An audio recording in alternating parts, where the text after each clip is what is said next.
All right, guys. Overall, best performance this year, obviously. I want to give the players credit. I asked them last Monday to stick together under adverse times. They did. Our coaching staff did a tremendous job coaching. We're not all the way there yet, but there are some tremendous improvements. On offense, 276 yards rushing. Tyron Davis had his best game, 135. John Emery was awesome. But I thought the offensive line was the MVP. No sacks. Did a great job. Cam Wire went in there and did another fantastic job. Give James Craig the credit. TJ Finley with an outstanding job of preparation by Coach Ensminger and the staff.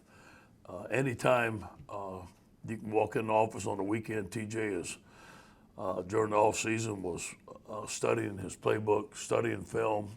A tremendous young man, 17 of 21, 265, 2 TDs. I thought he played excellent. Terrence Marshall, again, 6 catches, 2 touchdowns, having a great season. 8 of 10 on third down. We said we want to improve on third down. We're 8 of 10. We want to improve on our goal line offense. I like the Bush push, man. That was one of my favorite plays. I wish we'd have had that in a little sooner. On defense, we scored another touchdown. Elias Ricks. We had 5 sacks, 3 by B.J. Ojulari. Overall, best performance on defense, but still not enough. We still have some work to do there, especially in the coverage aspect. Trey Palmer on the kickoff return, 93 yards, the first one in a long time. So excited, no punts, and Cade yards, 7-8 field goals. So overall, our best performance. Okay, now going on to Auburn. Auburn is a very good football team. As we know, Auburn and LSU is always a great matchup. Sometimes comes down to the last play. Sometimes it'll come down to special teams play, whatever it is. I have a lot of respect for Gus Malzahn and his offense. The things that he does can give us problems. It already gave us problems this year. And I know that we're going to have our best game on defense this year to be successful at Auburn. The offense is led by Bo Nix. He's a runner. He's a dual threat quarterback. Tank Bigley is a strong, powerful runner, number 4. I love Tank. We recruited him. I love his mom and dad, great people. I'm glad to see he's having success. He's a tremendous young man. Seth Williams is big and tall, number 18, and Anthony Schwartz is a world-class 100-meter guy. Auburn always has speed. On defense, a lot of respect for Coach Steele.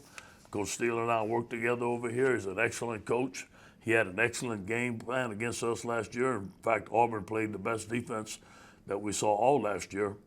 4-man front, 4-3. Owen Popo, who we recruited here, is an outstanding linebacker. Zacoby McLean, outstanding linebacker, strong up front, press coverage. It's going to be a challenge. Any questions?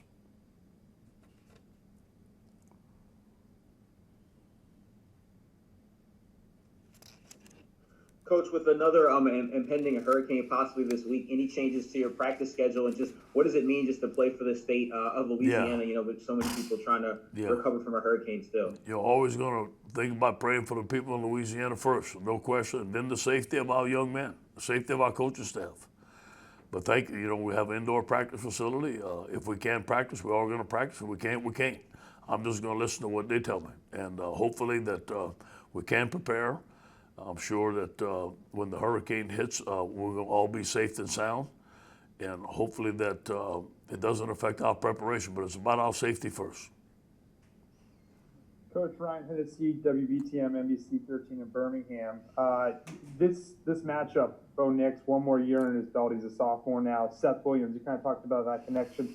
They've had their ups and downs, but last week you saw that game. They came back at the end and won. How important is it to make sure that doesn't happen against you guys? Because it seems like that's his number one guy to go to. Yeah, well, I have to know where Seth's at all the time. He's a big, tall receiver. We have some good corners. That's why you come to LSU. You play the elite. So, you can't always double them. You have to win some one-on-one matchups. They're going to win some. We're going to win some. Coach Jamarcus Fitzpatrick with KELB in Alexandria. Alongside Terrence Marshall, you have a receiver in Jeray Jenkins, who's right now averaging like 18 yards per catch. Just talk about how big it is to have a receiver like that to complement Terrence with the way that he's playing as well. No question. He has done a tremendous job. He is one of our most improved football players. He has come here and done a tremendous job. I'm so happy about what he's doing. And I think we need to get him the ball more. I know he represents Alexandria. I know he represents that area. He's very proud. He's a great young man, and I'm happy for him. Hey, Coach, this is Shay Dixon with 24/7. Obviously, Finley praised Insminger in the game plan after the game, but he also gave some credit to Russ Callaway for kind of prepping him for what the defense would throw at him and things like that. How big has he been for the development of Miles and the two young guys? Yeah, here's what happened with Russ. He's an analyst, and he can't coach any of the players, but he does prepare all the stuff for Coach Insminger. He prepares what they may see. He prepares the PowerPoints, and then Coach Insminger is the one that does it. So Russ is in the background, does a tremendous job, and he's a great young coach.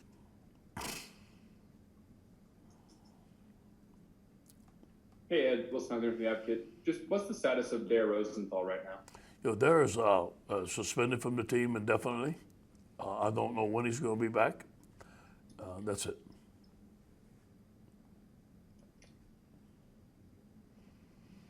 Hey, Coach, Ed in New Orleans. How's everything going? Good, man. Good to see you, Ed. We hear that there's a chance that Miles might return this week. Yeah. Can you update us on that? And one other thing, do you think that it was necessary to make a renewed commitment to the running game based on what you did last week? The night and day difference. We have to run the football, especially on first down. And I thought our offensive line had their best game. That helped pave the way for TJ's success. We couldn't put it all on his shoulders. Miles is going to practice a little bit today. Jack is going to get him accelerated throughout the week. We're going to see. I don't know yet if he's going to play. He may play. It all depends how practice goes this week. But, we're only going to do about 25% with him today, see what he can do, feel it. He's probably going to be sore, see how he goes throughout the week. If he can't play, obviously TJ has done a great job for us. Max is going to do a great job. I'm not putting him in unless he's 100% ready. Thank you. Hey, Ed, Brooks Camino from the Advocate. Kind of following up on that, is Finley kind of the role there for this week? I guess if Miles can't go, and secondly, third downs, it seemed like you guys did, made those adjustments. I mean, what kind of did you see that helped you guys fix that? Yeah, they played a lot of man coverage for us. Coach Leonard had a great plan. I thought TJ did a tremendous job of delivering the football on time. I told you all he has a cannon for an arm. I was so proud, pleased with TJ's poise. He looked like a veteran out there. I think that's what made the difference in the football game. We're going to go ahead and practice Miles today, see what he can do. Him and TJ are going to share reps and Max. We're going to make a decision on a daily basis who runs with the first team. It depends on Miles' health. If Miles is healthy, he's our first team quarterback, but I'm not putting him in unless he's 100%. Hey, Coach. Bree Andrews from LSU Tiger TV. Performances this past week from TJ Finley, BJ Ojulari, and Elias Ricks, they're all true freshmen, which is really impressive. So how impressed are you with their performances, and where do you really see their future going with this team and forward? Yeah, thank you for mentioning that. That's something that we pride ourselves here. We tell our freshmen and the guys who are recruiting, I don't care if you're a freshman, sophomore, junior, senior, the best guy plays. And those guys have developed. Those are great young men. Does a great job recruiting them. And also Eric Gilbert. You look at the job that he's doing. So we're selling that to our recruits. If you want to play as a freshman and you want to have success, come to LSU. But I got to give credit to our coaching staff. They've done a tremendous job of preparing these young men, getting ready to play. Hey, Ed, obviously it's no secret what Terrace Marshall's doing so far this year, but I guess just kind of, how have you seen him from, an injured freshman, through the last 3 years kind of develop into what he is? He's turning into a team leader. He came to my office last week. Coach, who's going to be the starting quarterback, man? I want to know. I want to know who it is. And I told him my feelings and how his feelings. They were right down the middle. I said, hey, let's see you this week, and let's pick it. And he came in my office Thursday morning. We talked about it. So he's become a team leader. He's vocal. He's a good young man. But now he's the leader. And he was in the background a little bit, and kept quiet and kept on. The big thing with Terrace was to get healthy. And now he's healthy. He's confident. He wants the ball, man. He comes off that field, Coach, I want that ball. So you want that in all receivers, so he's very confident right now and healthy. Thank you. Hey, Coach. So obviously with Derek now gone, do you kind of expect that to be Cam Wire's job moving forward? And I guess just kind of what have you seen from him in these last couple of weeks? I'm very impressed with Cam. We recruited Cam. He was probably about 270, 280. We knew he'd gain weight, but he had quick feet. He's gotten better and better and better, and he's playing pretty well right now. So yeah, Cam is our starting left tackle. He's banged up a little bit also. He's got to stay healthy. And then if Cam couldn't go, we'd have to put in Charles Turner, would be our second team left tackle. Coach, along those lines of the offensive front, 54 rushes this past week. Is that something that if TJ has to go again this week, that's something you want to use to kind of relax him there, to kind of open up the run game, Yes. to relax in the backfield? Yeah, and most of those runs with RPO was a tag with it. And, the good thing about TJ, he's 6'6", and he sees it really easy, man. He can see that slant behind him. It's all built in. But if they give us a box where we can run the football, we want to run the football. We have to. Going into the season, I thought the backs were going to be the strength of our offense. Hey, Coach, this is William with Tiger Rag Magazine. You rattle off a lot of positives that you saw from TJ after the game Saturday. When you looked at film Sunday and you saw the effort he gave on that interception and helped get that guy down, and that saved the touchdown, and it was a three-point field goal, but just I don't know if it's something you can coach. The kid could have that kind of effort after a bad play. Thank you for mentioning that. He has some fire in him, and he was fired up. He was on the sideline, let's go. And a vocal leader and a lot of things that Joe did, to be honest with you. And he showed some toughness. I got to work on his tackling a little bit. He gave kind of a shoulder tackle, but I love his effort. And you know what? TJ came alive, man, and it was his night. He'd been confident all week. He's been confident since he came here. Not cocky, but confident, and we love that about him. Hey, Ed, the knock on LSU for so long was that they couldn't develop quarterbacks. Was it really more just a matter of running what they run in high school? You talked about the 7-on-7. Is that why we're seeing freshmen have success across the country and now here at LSU? Yeah, no question. Running the spread offense. I mean, that's the way to go. It's here to stay. There's basketball on grass. Put athletes in space. Let them make plays. Let the quarterback make decisions. Make the right reads. The thing that helps TJ is his length. I mean, that being 6'6", he sees over all those linemen. And he's got a cannon for an arm. He lost some weight. He's got quick feet. And he's smart. He studies football all the time. And he's a football junkie. Hey, Coach, two questions. First one, do you see where it would maybe make sense to not let Brennan play this week so he'll have that extra week off and get ready for late in the season? No question. If he's not 100% healthy and there's any chance of injury, I'm not playing him. And TJ will be fine. And TJ and Max will do a good job. But if he's healthy, we're going to play him. Okay, so the open week next week really doesn't have anything to do with your. It's just a matter if he's ready to play. Glenn, at the point of the season, we got to do what's best to win the football game. And I can't think about nothing after but beating Auburn. So whatever we can do, whatever personnel we have to beat Auburn, that's what we're going to worry about. And last question, couple of your really big plays in the game, what's it sound like out there with just 25,000? Do you notice it, or just what is it? What's it? Yeah, it sounds like a spring scrimmage, maybe like a spring scrimmage, a okay spring game attendance, and there is some noise. I gotta give our fans credit. There was a lot more noise than the first game, but it's still never going to be what 102,000 are. Hey, Coach, going back to Terrace Marshall for a second. I mean, it seems every game he's had 2 touchdowns at this point. What has been his biggest area of growth this year? I think that learning all positions, we can put Terrace anywhere. He knows the offense. He feels confident.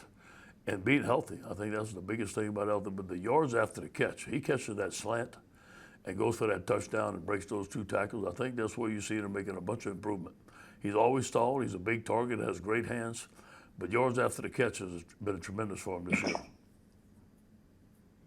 All right, Coach. Derek Thomas with Baton Rouge Community Radio. I have a couple of questions. First off, offensively, talk about just the game that Ty Davis Price and John Newman Jr. had. I think that's the first game where the running game has just really been dominant.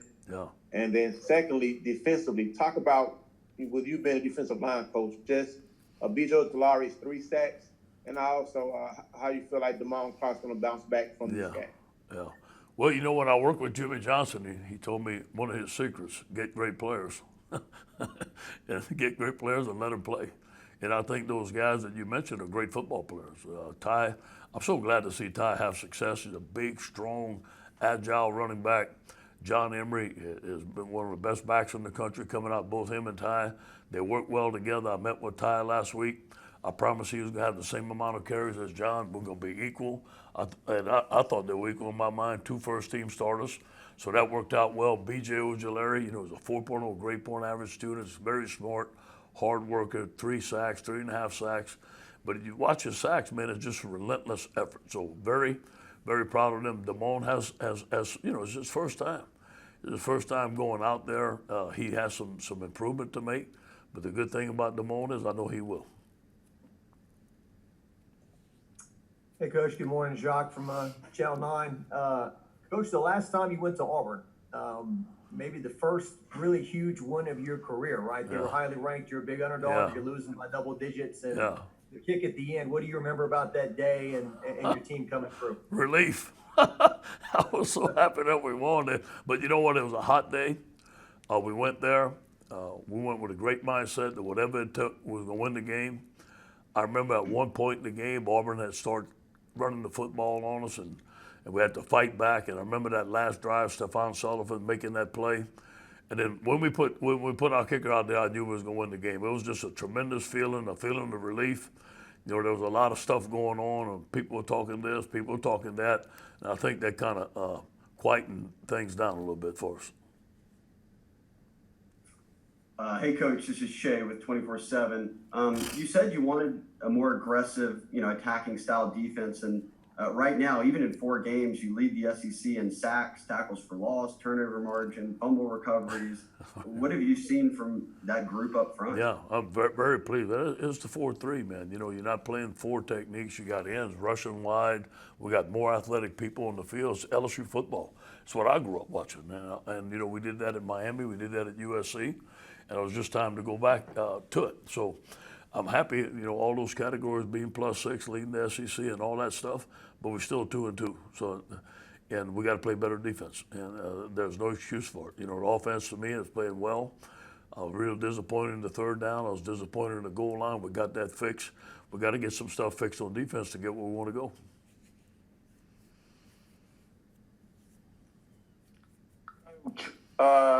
If Finley had not played so well, would you be a little more rushed to try to get Miles back in? No question. No question at all. Can I have a follow-up, please? Yeah. There's, you know, I think if Finley wouldn't have played well, Max would have went in. I think Max would have done fine. You saw him. He can do some things. He can run. He's smart. He can throw the football. So, yeah, but it does factor in that we don't have to rush Miles because we feel that TJ or Max can do a great job. Okay, my other question. What was your reaction when Rick shot the deuces? And is he aware that could have cost him, could have negated the touchdown? He was made aware by the head coach as soon as he got to the sideline, and I wasn't very happy about it. And I don't like him taking his helmet and celebrating with the crowd. He could have cost his touchdown. I don't think you're going to see that again. Now, he's a young kid. We got to coach him up. And I'm gonna give him a mulligan on that one, but he ain't getting a mulligan again. We'll wrap up with Wilson and Brooks. Hey, Ed, staying on the subject of Eli Ricks, obviously you want to correct that kind of behavior there as he returns the pick, but he's now got 3 interceptions this season. Is this the kind of player that y'all saw in recruiting, the reason you really wanted to get him, and how has he developed since he got to campus? Well, you know, that's what he did in high school. I mean, he had picks and scored touchdowns, and he has tremendous ball skills. I've known Elias Ricks since he's 7 years old. Great family. He came to camp at USC, and that's how I made the connection with him and his family at camp. And we're so happy that he came all the way across the country to play here. And I do believe that Corey Raymond has done a tremendous job with him playing corner. There's some difficult decisions that he has to make. At the beginning, he wasn't able to make those decisions just because of experience, and now he's getting better. I think that you're going to see a young man get better and better and better and be one of the top corners in the nation. Hey, I mean, you mentioned a little bit about Marshall earlier with this, but, you know, just seeing how many ways you got him the ball, different routes that you ran, sometimes in like those goal line third down situations. How multifarious can it be? How skillful can he be that you can use him in so many ways? Yeah. And do y'all find yourselves drawing up things for him like that? Well, first of all, he's smart. He's smart and he gets it. He knows football. So, you know, it's not like you can leave him, you need to leave him at one position and let him master that. He knows the whole offense. He probably could play quarterback. You know, he has awareness level. He's very smooth, good athlete. So does it help? Yeah, it's like having 3 or 4 different receivers. Coach, we got one more if you got a second. Hey, Coach, this is Josh Sibley with Louisiana Gridiron Football. You mentioned that the offensive line was the MVP of this game. How much was Ed Ingram actually being back in the lineup an advantage for you guys this week? Big advantage. And, you know, we ran some gap plays, a power play where we pulled the guard. We had some double teams. We were knocking people off the ball. We were physical. We knew we had to be physical because we saw South Carolina out physical their opponents the last couple of weeks. And, man, that big block that Ed had, he pulled to his right, was really good. Good to see him. Yes, it make a difference. It made a difference on the goal line when our offensive line came off the ball in a surge, enabled us to get the points on the goal line or the 1 yard line. Like the week before, we didn't. So there was tremendous improvement. Thank you, Coach. Thank you, guys. Go Tigers.